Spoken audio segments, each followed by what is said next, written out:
Welcome back to In Ohio Country Today, and joining me now is Luke Schulte, and Luke is a field agronomist for Beck's, and we're here on behalf of our good friends, Farmers Alliance, and we're at a field here just east of Lima. Luke, tell us a little bit about yourself and where you're from. Yeah, so I've been with Beck's about 7 years. I grew up on a family farm actually just north here, about 25 miles or so. Raised corn, soybeans, wheat, and then vegetable crops as well. But been a field agronomist with Beck's for about 6 or 7 years and just working with Farmers Alliance today and helping them understand the products as well as their customers learn how to manage some of our products. So you're a Putnam County man, right? That's right. Born and raised, yeah. Well, you know as well as I do that Putnam County is like always in the top 10, maybe top 5 as far as ag receipts are concerned, especially when it comes to our row crops like corn and soybeans. Talk a little bit about what we're doing here today for Farmers Alliance. Yeah, so every year, Eric and the Farmers Alliance bunch, they ask us to come out and help customers maybe better understand product selection, so how they fit their farms, but probably just importantly, or more importantly, I should say, is how do we manage those products to maximize their potential? What to avoid is equally as important as just how to manage them to maximize the genetic potential. So that's what we're doing. We're walking through corn, soybean varieties today, just helping them to get a better understanding of where things probably fit for next year already. What's so important about this time of the year, just before we get into the drop down of the leaves and as far as the dry down with the corn? What's important about inspecting that product this time of the year?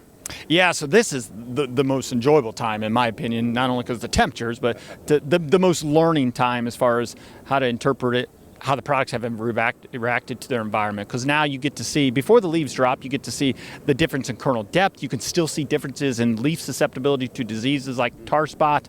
You can see how nitrogen was either managed well or perhaps didn't apply as well, because we're in a plot and it's obviously the same practices throughout every hybrid. But now's the best time, especially in corn, to get an understanding of what management practices were implied and how they affected or impacted the hybrids, to learn so that next year we don't either make the same mistakes or that we can manage them more appropriately. I think it's important, too, to have an agronomist, an expert like yourself, to be able to analyze this and interpret the data. But more importantly, that hands-on inspection of the crops is really important, isn't it? Yeah, I think it's actually far more important than the data itself. The data is a snapshot in time of a given circumstance, of a given environment, managed one specific way, as we do uniformly across the entire plot. Now is the better understanding of, okay, how did the management practice that we implemented in this particular sense, how do we learn from them, so that either, like I said, so that we can make appropriate adjustments for next year. Let's talk about Beck's adaptability to the various types of soils that we have to deal with here in the Buckeye State. As an agronomist, you know it goes from heavy clay to this area used to be the black swamp, if you will. So there's soil types here, rocky soil types down to the south.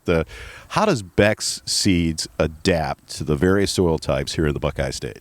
Yeah, I think one of the things that's helped us along the way is just our access to a lot of different genetic platforms, not just in traits, but I'll talk about genetic lineage as well. And that really, in my opinion, gives us an advantage, or at least helps us from the standpoint of adapting to those different environments like you spoke of, not only for management practices, but probably more specifically soils. How well do they accept water? How permeable are they? And just the fertility in mind that comes with that. And I think our genetic background, our choices, I would say helps us quite a bit to just basically minimize that overall risk from a farmer standpoint. That's good stuff. Luke Schulte has been our guest from Beck Seeds, agronomist with Beck Seeds. Luke, thanks for joining us. Thank you. And we'll be back with more In Ohio Country Today right after this.